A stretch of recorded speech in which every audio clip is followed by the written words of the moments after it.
Okay, this question is from Feeling Great. You're asking about developing, how you develop your game IQ. I think you could always go back to fundamentals, right? Because it's like the fundamentals are foundational, and when you focus on things that are foundational, you can't go wrong, right? It's like it's not about, you know,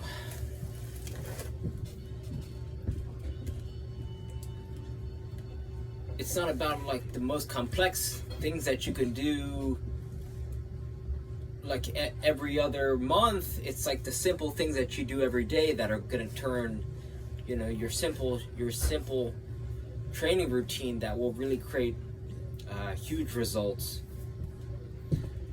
You know, something that recently changed my life. You got to check out Andrew Huberman, Tim Ferriss podcast. It's 2.5 hours long worth of some of the best thoughts on developing your 5 pillars. The 5 pillars are sleep, hydration, nutrition, sunlight, movement, and relationships.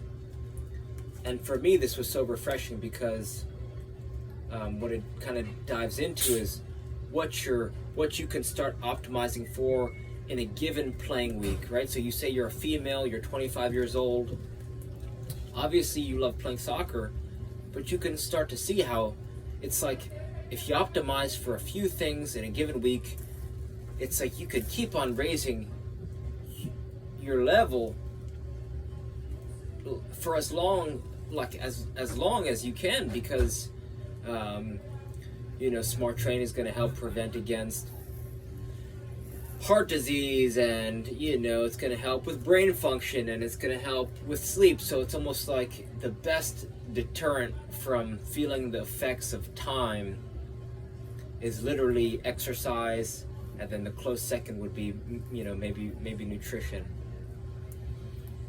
So I think the things you want to take advantage of first, you want to, you know, your question is about developing your game IQ, but I actually think you're going to get faster and farther taking steps backwards, right? So you want to start to take a hot bath or a hot shower 10 minutes before bed.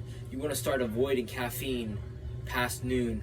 You want to start avoiding eating past, you know, 3 hours plus from when you're eating your last meal until bedtime.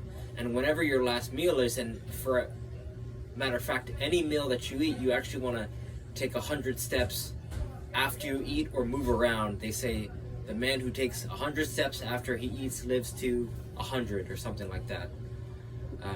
So movement after you eat helps you digest your food, which will help with your energy, which will help with, you know, everything.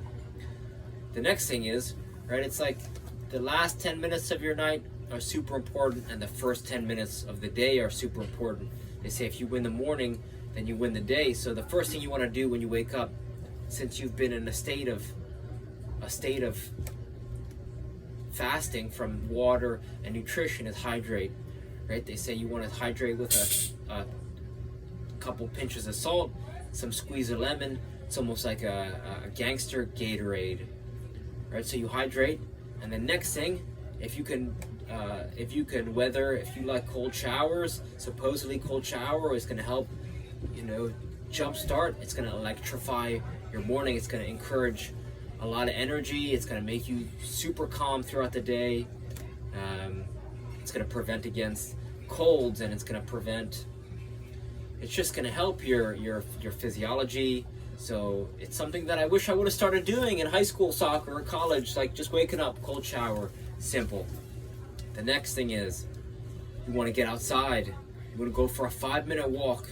And the reason is because you have a timer, a sleep timer in your head, and when you view sunlight in the morning, it wakes you up. So you want to do this first thing in the morning, right? If you're not already doing 5-minute walk, right, 10-minute walk, and this is gonna, you know, shrug off the sleepiness, and it's gonna tell your body it's time to wake up, be active.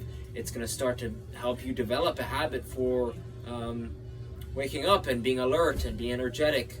So this is super important. The next thing is is movement. But I don't want to, I'll let you got to check out Andrew Huberman podcast, and he's going to tell you more about the things you want to start to optimize for: VO2 max, endurance, explosive strength, and then maybe heat or cold exposure. But the last thing I'll touch on is relationships, right? He says relationships is the fifth pillar, and I think that Jordan Peterson says that you shouldn't go out into the world until you set your room in order, until you set your house in perfect order. And I think that a lesson that I wish I learned a long time ago is that to become a better soccer player, what I should have started doing earlier is developing the habit of cleaning my room and making my bed. And you want to do this because if you can control, if you can influence, the order, create order in your room and in your home, then that shows you that you can develop. It shows you that you can change and you can influence the world for the better just by cleaning a room and making your bed, right? Simple stuff, not even 2 minutes. So I feel like that's the fastest way to start to develop a better relationship with yourself.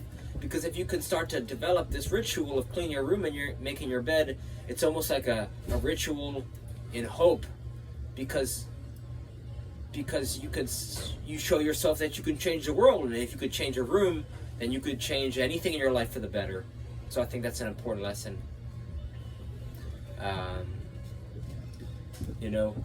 Another thing that's super important is breathing. We breathe thousands of times a day, subconsciously or consciously.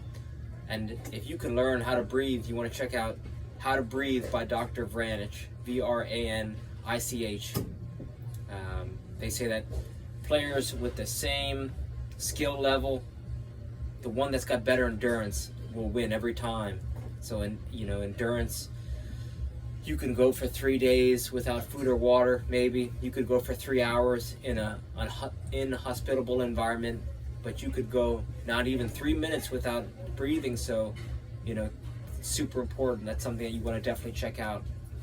The next thing is, if you're not using a kick trainer, just simple, smart training. A ball on a rope can help you cram 1,000 touches. 1,000 touches. You can get 60 touches in 60 seconds with a ball on a rope. So you can cram months of training into days or weeks. My favorite kick trainer is the SKLZ Solo Kick Trainer from Amazon, but you can make one yourself.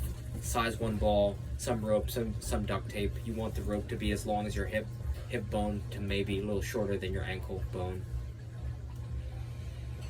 If you haven't already learned the alternating underhand sneak, that's by David Weck. It's a simple rope flow pattern that's going to help improve your running technique. It's going to improve juggling. Improving juggling is going to improve your timing, your rhythm, your coordination, your balance, your shooting, your passing, right? Like everything's going to get better if you improve your juggling.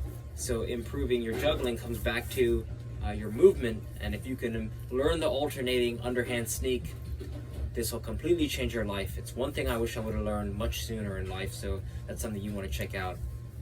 So start with those things, right? Because I could go on for hours, but if you can start with those things, then that's going to change your trajectory. Hopefully it's going to raise it. So check those things out. Whatever resonated with you the most, take immediate action. Investigate those. Then you could start to see, okay, what's Andrew talking about? Is this good? Is this not good? You could start to test it. You don't know if what I'm saying is right or wrong, but you got to test it. See for yourself.